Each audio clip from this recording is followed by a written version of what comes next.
नमस्कार दोस्तों, मैं रविंद्र रावत आप सभी का स्वागत करता हूं मेरे YouTube चैनल में। दोस्तों, आज का हमारा जो विषय है वो है बुध जब 8th हाउस में होता है तो आपकी कुंडली में क्या असर देता है। यहाँ पर इसको नेगेटिव बोला गया है या अच्छा बोला गया है, ये किस तरह से आपके लिए नेगेटिव हो सकता है और किस तरह से पॉजिटिव हो सकता है, वो सारी चर्चा करूंगा। लेकिन उससे पहले आपको याद दिला दूं, अगर आपने अभी तक हमारे चैनल को सब्सक्राइब नहीं किया है तो प्लीज़ पहले उसे सब्सक्राइब करें और बेल बटन को जरूर दबा दें ताकि हमारे द्वारा जो भी वीडियोज़ अपलोड होती हैं उसकी नोटिफिकेशन आपको टाइमली मिलती रहे। दोस्तों, 8th हाउस हमारे मौत का होता, शमशान का घाट होता है। यहाँ पर जब हम बुध की बात करेंगे तो हमें पहले ये देखना पड़ेगा कि इस घर में कौन से ग्रह संबंध रखते हैं। इस घर से आपके मंगल और शनि का संबंध होता है। मंगल की राशि पड़ती है और शनि यहाँ के हेडक्वार्टर उनका कहा गया है। यहीं पर चंद्रमा नीच के भी होते हैं, तो कहीं ना कहीं चंद्रमा का भी यहाँ पर प्रभाव होता है। और जब बुध यहाँ पर आ जाते हैं तो हम उन्हें कैसे देखें कि यहाँ पर शुभ हैं कि अशुभ हैं। दोस्तों, बुध की तासीर को समझना जरूरी है। बुध को एक फूल की तरह माना गया है।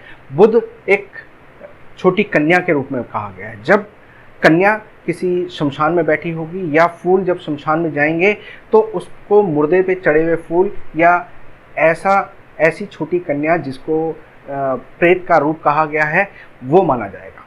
अब मंगल के साथ इसका संबंध ठीक नहीं होता, लेकिन शनि के साथ इसका संबंध ठीक होता है। यानी शनि की मदद से आप बुध को यहाँ पर ठीक कर सकते हैं, लेकिन मंगल और शनि का मेल यहाँ पर ठीक नहीं होता। बट अगर प्रत्यक्ष रूप से मंगल और बुध यहाँ पर आ जाएं तो वो शनि का निर्माण कर देते हैं, कृत्रिम रूप से मसनूई शनि बना देते हैं, तो वो यहाँ पर शुभ होते हैं। लेकिन इंडिविजुअली अगर यहाँ पर बुध बने हुए हैं तो वो मंगल के प्रभाव में यहाँ पर नेगेटिव करेंगे और उसके कारण ऐसा इंसान अपनी बुद्धि से नेगेटिव हो जाएगा।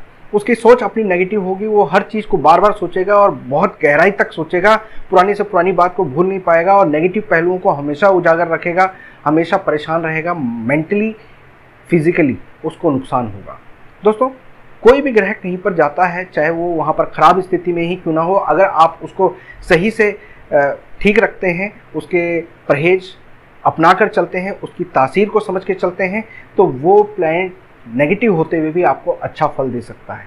बुध जब यहाँ पर आते हैं तो आपके मानसिक स्तर को कमज़ोर करते हैं, लेकिन ऐसा इंसान अगर अपने आप को मेडिटेट करे, थोड़ा सा ध्यान विद्या में जाए या यूँ कहें कि योगा वगैरह करे तो उसको बहुत बेहतर होता है। यहाँ पर जितना अपने माइंड को कंसंट्रेट करके चलेगा उतना अच्छा होगा।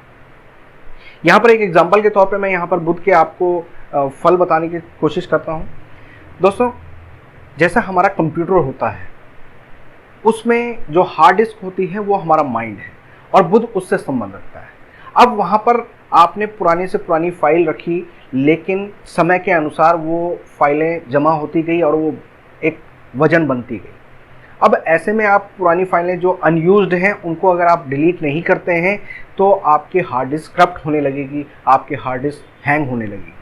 यही सिचुएशन बुध जब 8वें घर में होता है। ऐसा इंसान अगर पुरानी बातों को नहीं भूलता है तो वो अपने लिए परेशानी खड़ी करता है, उसका माइंड हैंग होना शुरू हो जाता है और वो अपने आप को परेशानी में घिरा हुआ महसूस करता है, जिसके कारण उसको हेल्थ की प्रॉब्लम आती है। क्योंकि आपकी बुद्धि, आपका हेल्थ, आपकी सोच, ये आपके शरीर में आपके हेल्थ को भी कहीं ना कहीं प्रभावित करते हैं। जैसी सोच होती है, अगर आपने ये सोच लिया कि मैं बीमार हूँ तो आप बीमार हैं, तो यहाँ पर बुध इसी चीज़ को करता है। ऐसा इंसान आलसी होना शुरू हो जाता है, नेगेटिव चीज़ों को सोचना शुरू कर देता है।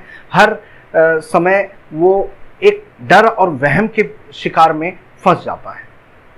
तो दोस्तों, आपको ये समझना जरूरी है, मंगल और बुध ये दोनों मिलकर मंगल बद योग बना देते हैं। यानी बुध के यहाँ पर आने से मंगल बद बन जाता है, जिसके कारण साउथ फेसिंग घर सूट नहीं करता। जब खुशी ज़्यादा मनाता है तभी गम की स्थितियाँ आती हैं, क्योंकि वो पुरानी चीज़ों को कुरेदता रहता है। उस रिश्तेदार ने मेरे साथ ऐसा किया, इस दोस्त ने मेरे साथ ऐसा किया, इस इंसान ने मेरे साथ ऐसा किया। ये सारी चीज़ें पुरानी बातों को लेकर वो अपनी नई बातों को भी खराब कर देता है। तो यहाँ पर अगर ऐसा इंसान अपने बुद्धि पर संयम रख ले तो उसको बहुत फ़ायदा मिलता है, क्योंकि शनि यहाँ पर मित्र हैं। शनि अगर यहाँ पर बुध के साथ मिलते हैं तो बहुत अच्छा योग बना देते हैं। ऐसा इंसान अपनी बुद्धि विवेक से बहुत कुछ करता है, उसके पास इंट्यूशन पावर बहुत स्ट्रांग हो जाती है और वो अपने बुद्धि के विवेक से, अपनी बुद्धि की क्षमता से लोगों पर अपना अधिकार जमा लेता है, अपना प्रभाव छोड़ाता है। लेकिन दोस्तों, बस बात यही आती है कि आप किस पक्ष में जा रहे हैं। अगर आप अपने कर्म को ठीक रखते हैं, यानी शराब, अंडा, मांस, मच्छी का परहेज करते हैं, तो शनि कहीं भी किसी भी तरीके से बिगड़ेंगे नहीं। और आप मंगल के परहेजों को अपना लेते हैं, यानी मंगल को मजबूत नहीं होने देते हैं जो बुध को खराब करेंगे, तो उससे आपके बुध यहाँ पर नेगेटिव फल नहीं देंगे। यानी आप किसी भी ऐसी जगह जहाँ पर पीर दरगाह हो या शमशान हो, वहाँ पर पुजारी या जो भी वहाँ पर तंत्र करते हैं या तांत्रिक लोग होते हैं, उन लोगों से आप किसी भी तरह की चीज़ें ना लें। खासकर लाल रंग की चीज़ें तो बिल्कुल ना लें, चुन्नियाँ वगैरह बिल्कुल ना लें, तो आपके लिए अच्छा रहेगा। जितना आप मीठा बांटना अवॉइड करेंगे उतना आपके लिए बेहतर होगा। यहाँ पर आपको बुध को पॉजिटिव रखने के लिए अपनी बहन, बेटी, बुआओं के साथ झगड़ा नहीं करना है, उनके साथ हमेशा संबंध अच्छे बनाकर रखने हैं, और जितना हो सके उतना आप हरी चीज़ों का दान करें, आपके लिए फ़ायदेमंद होगा। दोस्तों, यहाँ पर बुध को अपने फेवर में करने के लिए आप नाग छेदन करवाएं, ताकि आपकी जो फाइलें हैंग हो रही हैं वो आपकी रिड्यूस हों, एक डिलीट हो। दोस्तों, इसके अलावा आप मूंग साबुत को रात को भिगोएं सिरहने के पास फिटकरी के पानी में, और सुबह पक्षियों को डालें घर के बाहर, तो आपको लाभ मिलेगा। चौड़े पत्ते वाले पौधे आप घर के अंदर ना रखें, हरे रंग का परहेज करें, और कांच के बर्तनों का परहेज करें। इसके अलावा अंडा खाना आपके लिए बहुत ज़्यादा नुकसानदायक हो सकता है, मांस खाना आपके लिए बहुत ज़्यादा नुकसानदायक हो सकता है। दोस्तों, यहाँ पर बुध को ठीक रखने के लिए आप देवी पूजन करते हैं, बहुत अच्छा है। आप किसी भी माता के मंदिर में जाके छत्र चढ़ाते हैं, वो आपके लिए बहुत फ़ायदेमंद रहेगा। आप छोटी कंजकों को घर में बैठाएं और उनको भोजन करवाएं, उनको लाल कपड़ा दान करते हैं, तो उससे आपको लाभ मिलेगा। जब भी आपके घर में कोई बहन बेटी आए तो उसको लाल वस्त्र देकर आप विदा करें, तो उससे आपको फ़ायदा मिलेगा। मिठाई आप दान करके उनको देख सकते हैं, उससे आपको लाभ मिलेगा। जब भी आर्थिक दिक्कत हो तो उस समय पर मशरूम आप मिट्टी के कुल्हड़ में भरकर उसको मंदिर में दे के आएँ, उससे आपको लाभ मिलेगा।